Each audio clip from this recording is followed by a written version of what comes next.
15 अगस्त 1947 के आसपास की घटनाएं।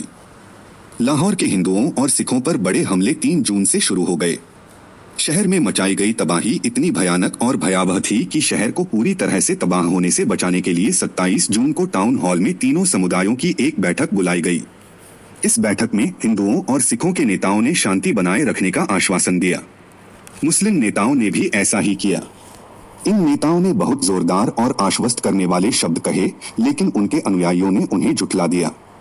मुस्लिम लीग के नेताओं की बातों के बावजूद लाहौर में आगजनी जारी रही। पंजाब मुस्लिम लीग के तत्कालीन अध्यक्ष मुमदूद के खान इफ्तिखार हुसैन खान ने अपने समुदाय को इन शब्दों में शांति का वचन दिया। मुस्लिम जनता की ओर से मैं अपने हिंदू और सिख भाइयों के साथ पाकिस्तान में पूर्ण न्याय और निष्पक्ष व्यवहार का वचन देता हूँ। पाकिस्तान के मुसलमान अल्पसंख्यकों के सम्मान, गरिमा, जान और संपत्ति की रक्षा अपने से भी ज्यादा करेंगे। मैं मुसलमानों से आग्रह करता हूं कि वे अपनी जान की परवाह किए बिना उस वचन का पालन करें जो मैं उनकी ओर से वचन दे रहा हूं। मैं उनसे आह्वान करता हूं कि वे सभी प्रकार की अराजकता को रोकें, सभी प्रकार की अराजकता के विरुद्ध लड़े और यह सुनिश्चित करें कि हर वह व्यक्ति जो खुद को मुसलमान कहता है अपना हाथ रोके रखे। ऐसे आश्वासनों का प्रभाव और साथ ही मुस्लिम लीग के अन्य महत्वपूर्ण नेताओं के बयानों का यह प्रभाव पड़ा कि लाहौर से हिंदुओं और सिखों का पलायन कुछ समय के लिए कम हो गया। हिंदू और सिख पूंजी लाहौर से तेजी से बाहर जा रही थी। बैंक, कंपनियां और व्यावसायिक घराने लाहौर से अपना मुख्यालय स्थानांतरित करने की अनुमति प्राप्त कर रहे थे, लेकिन इन आश्वासनों का प्रभाव बहुत कम समय तक ही रहा। हिंदुओं और सिखों को यह जानकर गहरा सदमा लगा कि मुस्लिम लीग के नेताओं के भाषण अपने ही इलाकों से अल्पसंख्यकों का पूर्ण सफाया सुनिश्चित करने के उनके मंसूबों को छिपाने के लिए एक दिखावा मात्र थे और उनका उद्देश्य केवल उन्हें सुरक्षा का झूठा एहसास दिलाना था। यही नेता मुस्लिम लीग के गुंडों के कार्यों को वित्त पोषित और निर्देशित कर रहे थे, जिन्होंने पुलिस के साथ मिलकर आगजनी और छुरा घोंपने का काम किया। इसी अपील के बाद 10 जुलाई को लाहौर लोको वर्कशॉप पर हुए मुस्लिम हमले में 7 हिंदुओं और सिखों के मारे जाने और 40 के घायल होने की खबर है। यह वह समय था जब बागबानपुरा, सिंहपुरा, फैजबाग, मोजंग, शाही मोहल्ला, गढ़ी शाहू और अन्य क्षेत्रों में सिखों की हत्या जारी रही, जहां भी मुसलमान अपनी गतिविधियां चलाना चाहते थे। जुलाई में मुगलपुरा जैसी ट्रेनों में गैर मुसलमानों पर बम फेंके जाने लगे और हरबंसपुरा जैसी ट्रेनों में समूहों की हत्याएं हुई। आगजनी में भाटी गेट, टिब्बी चौक, सुरजन सिंह, लांडा बाजार आदि शामिल थे। शहर के अंदर सिख गुरुद्वारों को जला दिया गया। जुलाई के अंत तक सब कुछ मुसलमानों की इच्छानुसार हो रहा था। जलाए गए इलाके थे शीश महल रोड, चौमाला साहिब गुरुद्वारा, मेला राम रोड, पीपल वेहरा, मोती पांडा बाजार, फ्लेमिंग रोड, बाजार साथन, मोती बाजार, बाजार तूतिया, डब्बी बाजार, बजाज हट्टा, चौबुर्जी, कृष्णा नगर, मोहल्ला सरीन और शहर के पश्चिमी हिस्से में स्थित नया शालामार गार्डन। यहाँ तक कि मॉल भी अब सुरक्षित नहीं रहा, जहाँ आगजनी की कई घटनाएं हुई और हिंदू और सिख संपत्ति जला दी गई। इस दौरान पड़ोसी जिले गुजरांवाला में भी हिंदुओं और सिखों की जानमाल पर हमले हो रहे थे, जहां से भी हिंदुओं और सिखों का बड़े पैमाने पर पलायन हो रहा था, जो इस समृद्ध जिले के लगभग पूरे व्यापार और उद्योग के मालिक थे। गुजरात, सरगोधा और सियालकोट में भी अल्पसंख्यकों के सफाई की प्रक्रिया जोर शोर से शुरू हो गई थी। जैसे जैसे पाकिस्तान की स्थापना की तारीख यानी 15 अगस्त नजदीक आ रही थी, मुस्लिम बहुल जिलों में और कुछ जगहों पर तो पूर्व में भी मुसलमान आक्रामक होते जा रहे थे। पूर्वी और पश्चिमी पंजाब के बीच की सीमा रेखा अभी भी अज्ञात और अनिश्चित थी। अमृतसर, जालंधर और फिरोजपुर जैसे जिलों के मुसलमानों को इन जिलों या उनके कुछ हिस्सों के पाकिस्तान में शामिल हो जाने की प्रबल उम्मीद थी। मुसलमान गैर मुसलमानों के प्रति ऐसा रवैया रखते थे कि वे उन्हें अपने अधीन समझते थे और उनके साथ मानवीय व्यवहार से भी बुरा व्यवहार करना ठीक होगा। बंगाल के जाने माने नेता श्री किरण शंकर राय ने 22 जुलाई को प्रेस को दिए एक बयान में पूर्वी बंगाल के मुसलमानों के मिजाज के बारे में कहा।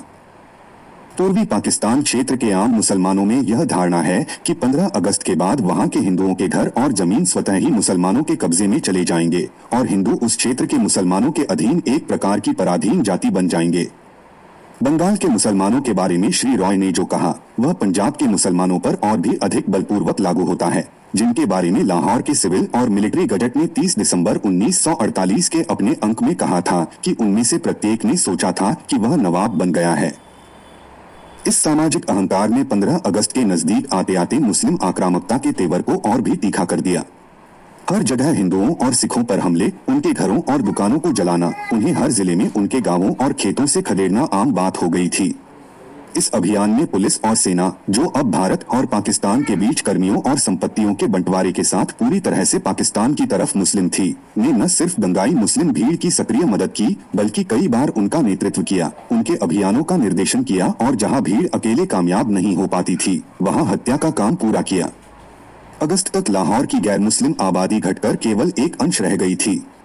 फिर भी 1 लाख से ज्यादा हिंदू और सिख लाहौर में थे। सिविल एंड मिलिट्री गजट की एक रिपोर्ट के अनुसार खासकर सिखों ने लाहौर छोड़ने से इनकार कर दिया था और कहा था कि लाहौर ही उनका घर है। लाहौर न छोड़ना एक भूल थी। यह बात 9 अगस्त से वहां हिंदुओं और सिखों पर बरसी तबाही से साबित होती है। अराजकता के उस दौर में हजारों हिंदुओं और सिखों की लाशें लावारिस पड़ी रहीं, जिनसे एक दुर्गंध आ रही थी, जिसे कहा जाता है कि गंभीर मजाक में पाकिस्तानी गू कहा जाता था। अगस्त में हिंदुओं और सिखों पर हुए इन हमलों में मुस्लिम पुलिस और सेना की भूमिका के बारे में दिल्ली के हिंदुस्तान टाइम्स के विशेष संवाददाता ने कहा, पश्चिमी पंजाब में पिछले 3 हफ्तों में हुई 70% मौतें सांप्रदायिक उन्माद से ग्रस्त सैनिकों और पुलिसकर्मियों के हाथों हुई। उनकी गोलियों के शिकार हजारों लोग हुए। शेखपुरा का नरसंहार, जो उन्हीं का किया धरा था, जलियांवाला बाग के नरसंहार को फीका कर देता है। शकरगढ़ तहसील में हजारों लोगों के नरसंहार की पूरी कहानी जब सामने आएगी तो पता चलेगा कि शेखपुरा भी फीका पड़ गया है।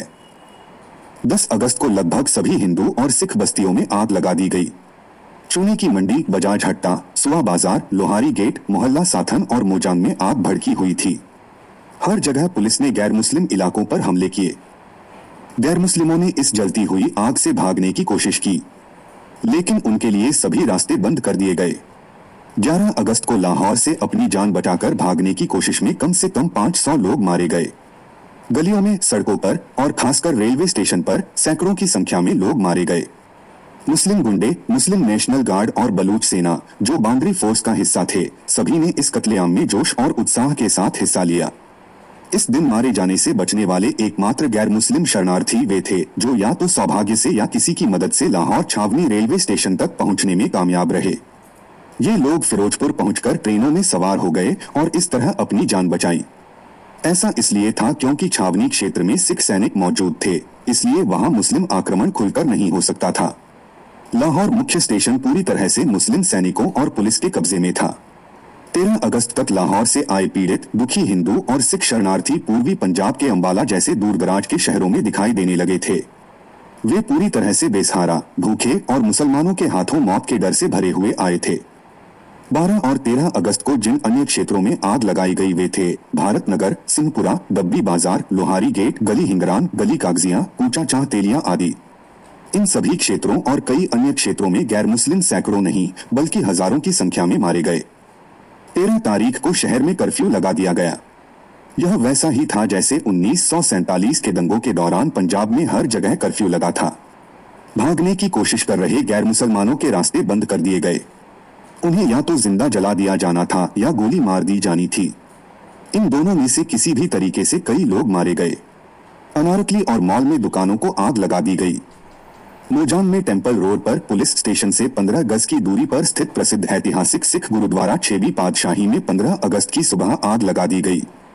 गुरुद्वारे के अंदर मौजूद कुछ सिख आग की लपटों में जिंदा जल गए। यह लाहौर में जलाए गए कई गैर मुस्लिम पूजा स्थलों में से एक था। बावली साहिब, गुरुद्वारा चौमाला साहिब और अन्य स्थानों को पहले भी जलाया जा चुका था। यहाँ तक कि सिखों द्वारा सर्वोच्च पवित्र माने जाने वाले प्रसिद्ध देहरा साहिब, जो सिखों के 5वें गुरु श्री गुरु अर्जन देव जी का शहीदी स्थल है, पर भी हमला किया गया था। इस गुरुद्वारे के अधिकांश सिख रक्षक और पुजारी मारे गए थे। वहाँ जो भी धन और कीमती सामान था, उसे लाहौर किले में तैनात मुस्लिम पुलिस और सेना ने लूट लिया, जो गुरुद्वारे से कुछ ही गज की दूरी पर है। इन दिनों लाहौर के रेलवे प्लेटफॉर्म पर अव्यवस्था का आलम था। जो भी हिंदू और सिख रेलवे स्टेशन तक पहुंचने में कामयाब होते, उन्हें गोलियों से भून दिया जाता। मुस्लिम गुंडे उन बदकिस्मत पुरुषों, महिलाओं और बच्चों का लगातार पीछा करते थे जो अपनी जान बचाकर भागने की कोशिश करते थे। लाहौर और उसके गैर मुस्लिम निवासियों का विनाश पूरा हो चुका होता अगर शहर में डोगरा सेना मौजूद न होती, लेकिन उन्हें जल्द ही लाहौर से हटा दिया गया। गैर मुस्लिमों को केवल छावनी में ही कुछ सुरक्षा मिल सकती थी, क्योंकि वहां सिख सेना मौजूद थी। इस विनाश का विवरण द हिंदुस्तान टाइम्स के विशेष संवाददाता ने इन शब्दों में दिया है। सर्कुलर रोड के दूसरी ओर चारदीवारी वाले शहर में पूर्ण अराजकता व्याप्त थी। रेलवे रोड से शुरू होकर एक उल्लेखनीय निरंतरता में सर्कुलर रोड पर चल रहा था। कोई भी धुएं का अर्धवृत्त देख सकता था जो इस पूरी अवधि के दौरान बना रहा और जिसने पूरे पुराने शहर को अपनी चपेट में ले लिया। हिंदुओं और सिखों के कई पूजा स्थल जला दिए गए हैं जिनका दैनिक समाचार पत्रों में कोई रिकॉर्ड नहीं मिलता है। मानव जीवन के नुकसान की बात करें तो मुझे डर है कि मैं कोई निश्चित आंकड़ा नहीं दे सकता। मेरे पास एक ठोस उदाहरण है जो मुझे हत्याओं की दर का एक अच्छा विचार देता है। मैंने वैज्ञानिक झुकाव के साथ इन विवरणों का पालन किया है। 13 तारीख को मैं मेयो अस्पताल गया। शवगृह के बाहर जो स्पष्ट रूप से भरा हुआ होगा, मैंने 300 से 350 लोगों को देखा जो शवगृह की ओर जाने वाली विभिन्न गलियों में फेंके गए थे। मैंने अखबारों में दी गई वास्तविक हताहतों की संख्या का आकलन करने के लिए एक पैमाना तय किया। इस दौरान एक भी दिन ऐसा नहीं बीता जब हमने 3-4 ट्रकों में भरकर अपने घर के सामने से गुजरते न देखे हों। वहां अराजकता इतनी आधिकारिक थी कि शायद आपको यकीन न हो। सेना ने वास्तव में हत्यारों की मदद की थी। जलते हुए घरों से भागने की कोशिश कर रहे लोगों को बेरहमी से गोली मार दी गई और उनके शवों को भून दिया गया। लाहौर स्टेशन कई दिनों तक हिंदुओं और सिखों की पहुंच से बाहर रहा। स्टेशन के लिए रवाना होने वाला कोई भी अनजान व्यक्ति जीवित नहीं बचा। हमारे साथ रहने वाले ट्रिब्यून के एक कर्मचारी का भी यही हश्र हुआ। यह अराजकता की एक सटीक तस्वीर थी। हमें लाहौर छावनी स्टेशन के रास्ते लाहौर से बाहर निकलने में सबसे ज्यादा मुश्किल हुई। दरअसल पीड़ितों के लिए यही एकमात्र रास्ता था। संक्षेप में, लाहौर मुर्दों का शहर है और नर्क की एक पूरी तस्वीर है। इस नर्क के प्रभारी अपने काम में इतने निपुण हैं और अपने काम के विभिन्न पहलुओं को अभूतपूर्व कुशलता से अंजाम देते हैं। दर्जनों जगहों पर हिंदू और सिख घरों में इस तरह की हरकतें दोहराई जाती थीं। मुसलमानों का एक समूह किसी हिंदू या सिख घर का दरवाजा जबरदस्ती खोल देता था, चाहे कर्फ्यू लगा ही क्यों न हो। पुरुषों को उस समूह में शामिल किसी पुलिस वाले द्वारा पूछताछ के बहाने बाहर ले जाया जाता था। बाहर आकर पुरुषों को चाकू मारकर मार दिया जाता था। फिर संपत्ति को व्यवस्थित रूप से लूटा जाता था। अगर महिलाएं बूढ़ी होती तो उन्हें मार दिया जाता था। कम उम्र की महिलाओं का अपहरण करके उनके साथ बलात्कार किया जाता था। मोजान इलाके में 6-7 पुरुषों और उतनी ही महिलाओं वाले एक सिख परिवार के साथ भी ऐसा ही हुआ। पुरुषों को बाहर निकालकर मार डाला जाता था। बेइज्जती से बचने के लिए महिलाएं अपने घर की ऊपरी मंजिल से नीचे कूद जाती थीं। वे गंभीर रूप से घायल हो जाती थीं, हालांकि किसी की जान नहीं जाती थी। लेकिन यह नजारा व्यापक था। जब 15 अगस्त 1947 को भारत और पाकिस्तान में आजादी का जश्न मनाया गया तो पंजाब में सीमा के दोनों ओर किसी के भी दिल में खुशी और जश्न की कोई भावना नहीं थी। नई दिल्ली और कराची में इस आजादी का आगाज हो चुका था, लेकिन पंजाब में शरणार्थियों द्वारा लाए गए कत्लेआम और तबाही की खबरों के कारण हर दिल उदास और दुखी था। हर जगह सिखों ने प्रार्थना और अपने भाइयों के कष्टों पर चिंतन करते हुए और फंसे हुए लोगों के लिए अकाल पुरख से मदद की प्रार्थना करते हुए पूरा दिन बिताया। 13 अगस्त को एक प्रेस रिपोर्ट के अनुसार लाहौर में दिन के दौरान 35 जगहों पर आग लगी। गंभीर रूप से प्रभावित इलाकों में मोहल्ला सरीन, चौक सुरजन सिंह, शाही मोहल्ला शामिल हैं। मोहल्ला साथन, भाटी गेट के अंदर गढ़ी शाहू, मोजांग और फैजबाग क्षेत्र। चौक सुरजन सिंह में अज्ञात हमलावर ने अग्निशमन कर्मियों पर गोलीबारी की। छावनी के सदर बाजार में आग लगने से 22 लोग मारे गए और 25 घायल हो गए। दिन के दौरान चाकू के हमलों में 22 लोग मारे गए और 16 अन्य घायल हो गए। फैजबाग इलाके में हाइड मार्केट के पास ग्रांड ट्रंक रोड पर सुबह 3 लोग मारे गए। उसी इलाके में 5 अन्य पर हमला किया गया। शहर के एक उपनगर सुल्तानपुरा में अकरम रोड पर 3 लोगों की चाकू मारकर हत्या कर दी गई। उसी इलाके के भरतनगर में 2 और लोग मारे गए। हिंदुस्तान टाइम्स ने उसी दिन लाहौर की स्थिति का सारांश इस प्रकार दिया। लाहौर 3 अगस्त, आज लाहौर और उसके आसपास हुई घटनाओं में 60 लोगों के मारे जाने और 100 के घायल होने की खबर है। मुगलपुरा रेलवे वर्कशॉप में छिटपुट हमलों में 35 लोग मारे गए और 8 घायल हुए। किले के पास एक धार्मिक स्थल पर हमलावरों और वहां के लोगों के बीच हुई मुठभेड़ में लगभग 1 दर्जन लोग मारे गए। पुलिस ने गोलीबारी की जिसमें 7 लोग मारे गए और 8 घायल हुए। 4 दीवारी वाले शहर के ज्यादातर सेक्टर तेल की आग में धधक रहे हैं और भीषण रूप से जल रहे हैं। अनारकली, जहां 20 दुकानें जलकर खाक हो गई हैं, एम्प्रेस रोड, शाही मोहल्ला, छोटा रावी, लोअर मॉल, कूचा कंबोआन, भयो का मैदान और मोहल्ला जलोटिया से आग की विशाल लपटें दिखाई दे रही हैं। भारत नगर में भीषण आग बेकाबू होकर धधक रही है, जहां बड़ी संख्या में घर जलकर खाक हो गए हैं। पानी की आपूर्ति में दिक्कत के कारण दमकल विभाग इलाके में काम नहीं कर पा रहा है। सैनिकों और पुलिस ने दंगाइयों को डराने के लिए रात में गोलियां चलाईं। इस इलाके और बादामी बाग व लांडा बाजार से आगजनी की कई घटनाएं भी सामने आई हैं। दोपहर 1 बजे तक हताहतों की संख्या 6 थी, जबकि 5 घायल थे। दोपहर में स्थिति तब और खराब हो गई जब भोजनावकाश के बाद रेलवे वर्कशॉप में कुछ श्रमिकों पर हमला किया गया। दोपहर में लोहारी पुलिस स्टेशन के पास 2 व्यक्तियों पर चाकू से हमला किया गया, जबकि लांगे मंडी में एक अन्य व्यक्ति पर हमला किया गया।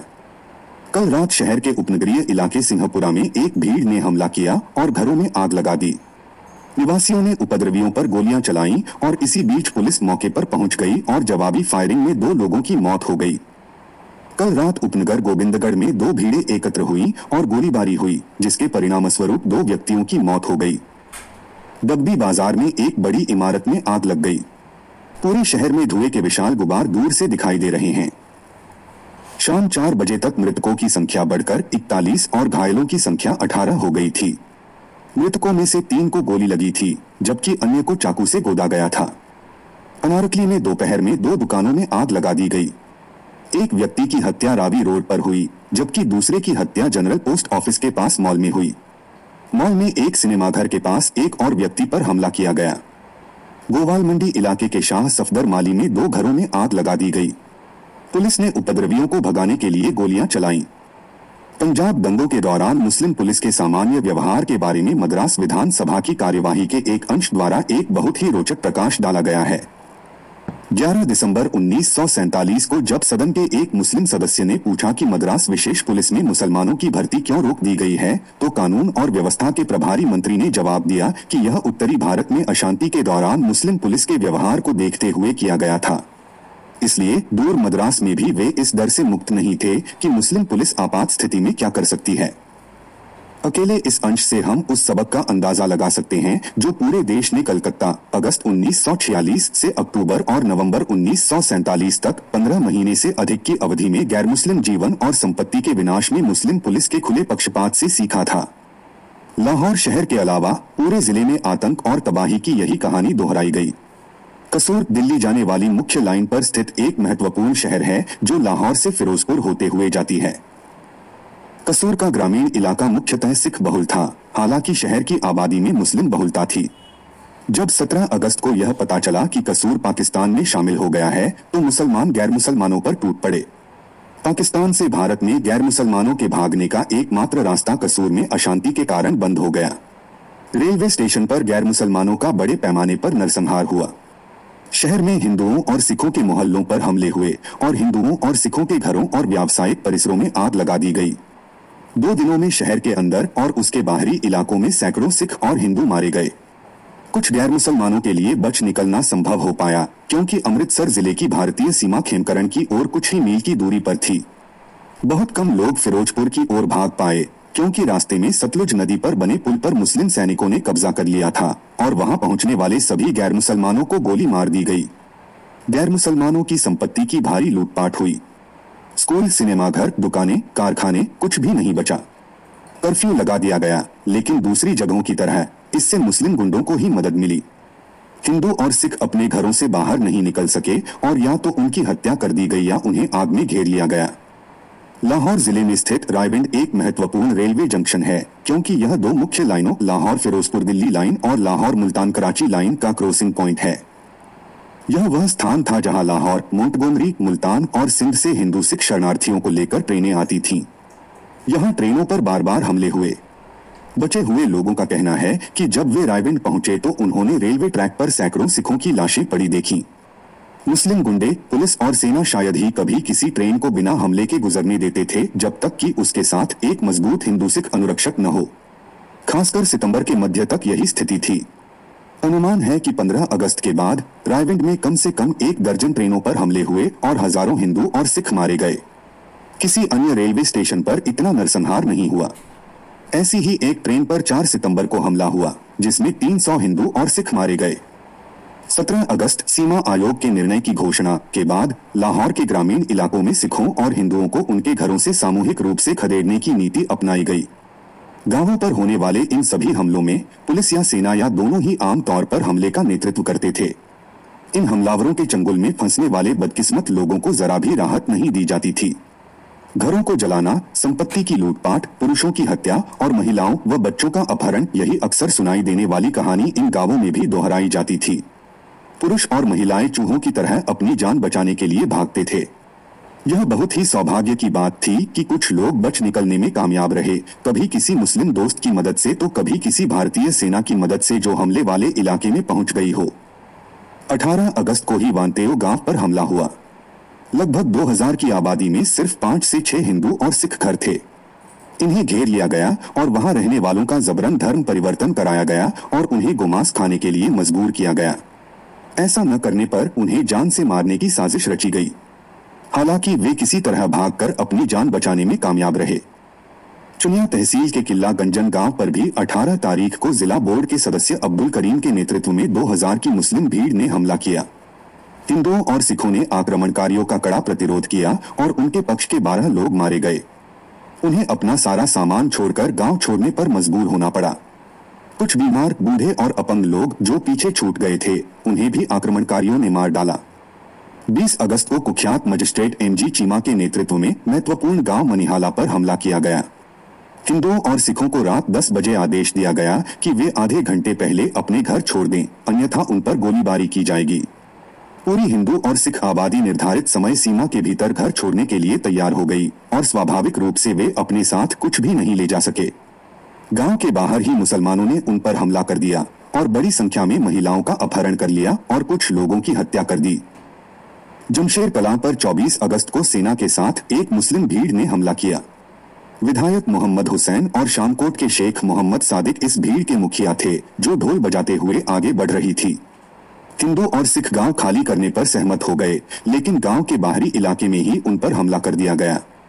गांव की कुल 500 सिख हिंदू आबादी में से 50 पुरुष, 80 महिलाएं और 70 बच्चे मारे गए। 24 तारीख को तलवंडी पर भी मुस्लिम भीड़ और सेना ने हमला किया। इस हमले का नेतृत्व भी विधायक मोहम्मद हुसैन ने किया था।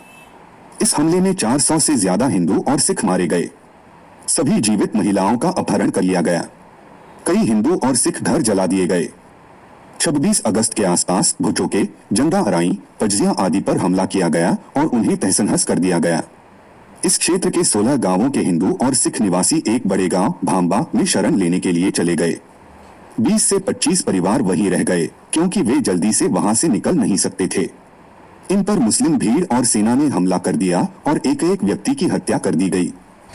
गोहावा गांव पर हमला 16 अगस्त को ही शुरू हो गया था। 19 अगस्त को भीखी थाने के सब इंस्पेक्टर द्वारा मुसलमानों के लिए और पुलिस बल भेजे जाने के बाद हमले ने पूरी तरह से हिंसा का रूप ले लिया।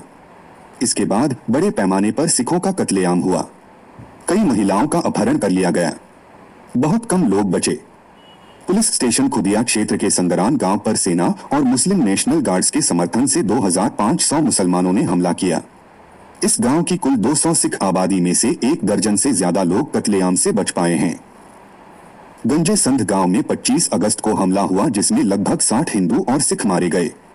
दौके कलां पर 19 अगस्त को हमला हुआ और यहां मारे गए हिंदुओं और सिखों संख्या 200 की। जंग एक काफी बड़ा गांव है और लाहौर फिरोजपुर दिल्ली मुख्य लाइन पर एक रेलवे स्टेशन भी है। यहाँ के मुसलमानों ने हमेशा सिखों की श्रेष्ठता स्वीकार की थी, लेकिन पाकिस्तान की स्थापना के बाद पुलिस और सेना के आने से मुसलमानों को मौका मिल गया। 24 अगस्त को गांव पर हमला हुआ और अगले दिन भी हमला जारी रहा। सिखों ने कड़ा प्रतिरोध किया। पहले दिन के हमले में 50 सिख मारे गए और दूसरे दिन भी कई और लोग हताहत हुए। कई हिंदुओं और सिखों का जबरन धर्म परिवर्तन किया गया और महिलाओं का अपहरण किया गया। 21 तारीख को हल्लो के गांव में 40 सिखों की हत्या कर दी गई।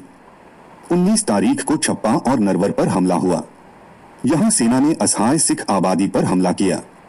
400 सिख मारे गए और 300 घायल हुए। चुनिया तहसील के तलवंडी पर 8 भादों को यानी लगभग अगस्त के अंत में हमला हुआ। यहां ढोल बजाकर हमला किया गया। सिखों ने मुस्लिम भीड़ और सेना से 6 घंटे तक युद्ध किया। वहां की पूरी सिख आबादी में से केवल 40 सिख ही बच पाए। पधाना एक और बड़ा गांव है और यह सिख प्रभाव का केंद्र था। 20 तारीख को 4000 लोगों की भीड़, सेना और पुलिस के साथ पूरी ताकत से हमला हुआ। पुलिस ने सिखों को परेशान और अपमानित किया और कुछ सिखों को उनकी गाड़ियों में भरकर ले गए, जिनका तब से कोई पता नहीं चला। सिख महिलाओं का अपहरण किया गया। सिखों के घर और गुरुद्वारा जला दिए गए। लगभग 100 सिख मारे गए और पूरे गांव को लूट लिया गया। हथर गांव के पास, जिस पर 19 अगस्त को हमला हुआ था, सेना के साथ एक विशाल मुस्लिम भीड़ ने जोरेवाला हेड पर पूरी आबादी को, जो मुख्यतः सिख थी, उस समय घेर लिया जब लोग वहां से निकल रहे थे। महिलाओं और बच्चों सहित 1200 लोग मारे गए। 100 महिलाओं का अपहरण कर लिया गया और कई का जबरन धर्म परिवर्तन कराकर मुसलमानों से निकाह करा दिया गया। गुरुद्वारे पर हुए हमले में सिख धर्म ग्रंथ का अपमान किया गया। 18 अगस्त को ढोलन गांव को सेना और पुलिस के नेतृत्व में एक भीड़ ने घेर लिया, जिसमें एक सब इंस्पेक्टर भी शामिल था। सब इंस्पेक्टर ने हिंदुओं और सिखों को चेतावनी दी कि वे बिना कुछ लिए तुरंत चले जाएं, वरना उन सभी को गोली मार दी जाएगी। असहाय हिंदुओं और सिखों ने यह मांग मान ली। गांव से थोड़ा बाहर निकलते ही उन पर हमला कर दिया गया और उनमें से बड़ी संख्या में लोग मारे गए। रामथम्मन और जगुवाला चक संख्या 40 पर 24 अगस्त को हमला हुआ। वहां की 1400 हिंदू और सिख आबादी में से केवल लगभग 50 का ही पता चल पाया है। बाकी सभी लोग आम नरसंहार में मारे गए। सितंबर की शुरुआत में पाकिस्तानी सेना ने महत्वपूर्ण गांव वल्टोहा पर हमला किया। सिख महिलाओं और बच्चों का अपहरण कर लिया गया। जो पुरुष बच गए उन्हें बेसहारा हालत में उनके घरों से निकाल दिया गया। 24 और 25 अगस्त को हिंदाल में पाकिस्तानी सेना ने बड़ी संख्या में सिखों की गोली मारकर हत्या कर दी। लाहौर फिरोजपुर लाइन पर जिया बग्गा में 100 सिख और हिंदू मारे गए। कारा में सीमा आयोग के फैसले की घोषणा के तुरंत बाद 18 अगस्त को सिखों की भीड़ द्वारा हत्या और उनकी हत्याएं शुरू हो गईं। उरारा में लगभग 100 सिख मारे गए और आसपास के इलाकों में गुरुद्वारों को अपवित्र किया गया, घरों को जलाया और लूटा गया। 19 तारीख को खुदिया रेलवे स्टेशन के पास एक हिंदू सिख शरणार्थी ट्रेन को रोक दिया गया और हिंदुओं और सिखों का भारी नरसंहार हुआ। अक्टूबर 1947 में लाहौर सेंट्रल जेल से 9 सिख कैदियों को रिहा किया गया।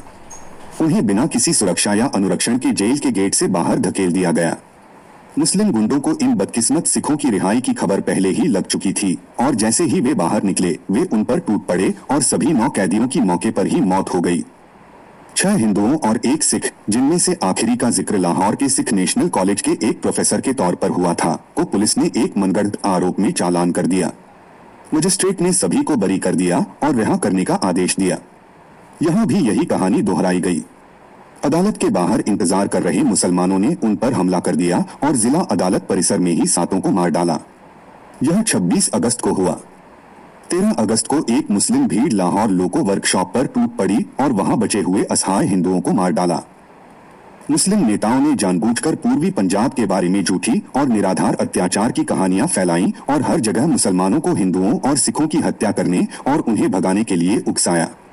खास तौर पर पाकिस्तान का दुष्प्रचार खुलेआम और बेशर्मी से सिखों के खिलाफ किया गया। लाहौर के दैनिक जमींदार के मालिक जफर अली खान एक प्रसिद्ध मुस्लिम लीग नेता हैं और उनका अखबार लीग का एक महत्वपूर्ण मुखपत्र है। 5 सितंबर को इस अखबार के पहले पन्ने पर सिखों के खिलाफ एक बेहद भड़काऊ कविता छपी, जिसकी आखिरी और तीखी पंक्ति यह थी: कोई सिख रहने न पाए मगरिबी पंजाब में, पश्चिमी पंजाब में किसी भी सिख को न रहने दिया जाए। यह कोई छिटपुट या गैर जिम्मेदाराना राजनीतिक प्रचार नहीं था। यह इस पत्र से पूरी तरह साबित होता है, जो 5 सितंबर 1947 को पश्चिमी पंजाब के गवर्नर सर फ्रांसिस मुडी और पाकिस्तान के गवर्नर जनरल जिन्ना जैसे किसी भी जिम्मेदार व्यक्ति के बीच हुआ था। राज्य चलाने और नीतियां बनाने वाले लोगों ने सिखों को पश्चिमी पंजाब से बाहर निकालने का मन बना लिया था। यह पाकिस्तान में सिखों के खिलाफ चल रही ठोस साजिश का सबूत है। अगर गवर्नर और गवर्नर जनरल ऐसा सोचते थे तो सिखों को अधिकारियों से सुरक्षा की क्या उम्मीद थी? आम मुसलमानों को लूटने, हत्या करने और उनका अपमान करने से कौन रोक सकता था? सर फ्रांसिस मुडी द्वारा जिन्ना को लिखे गए पत्र के मुख्य अनुच्छेद ऊपर दिए गए हैं। शरणार्थी समस्या विकराल रूप धारण करती जा रही है। मैं इसकी एकमात्र सीमा जनगणना रिपोर्टों द्वारा निर्धारित देख सकता हूं। रिपोर्टों के अनुसार सीमा पार से प्रतिदिन लगभग 1 लाख सिख आते हैं। शेखपुरा जिले के चोहरकाना में मैंने देखा कि कस्बे और उसके आसपास घरों में, छतों पर और हर जगह 1 लाख से 1.5 लाख तक सिख जमा थे। यह बिल्कुल इलाहाबाद के माघ मेले जैसा था। उन्हें ले जाने के लिए 45 रेलगाड़ियां लगेंगी, चाहे प्रति रेलगाड़ी 4000 लोग ही क्यों न हो, या अगर उन्हें वहां रहना है तो उन्हें प्रतिदिन 50 टन सामान देना होगा। उसी जिले के गोविंदगढ़ में हथियारों के साथ 30,000 या 40,000 मजबी सिख जमा थे। उन्होंने डिप्टी कमिश्नर, जो एक एंग्लो इंडियन था, और युद्ध विराम का झंडा लेकर आगे बढ़ा। उससे बात करने से भी इनकार कर दिया।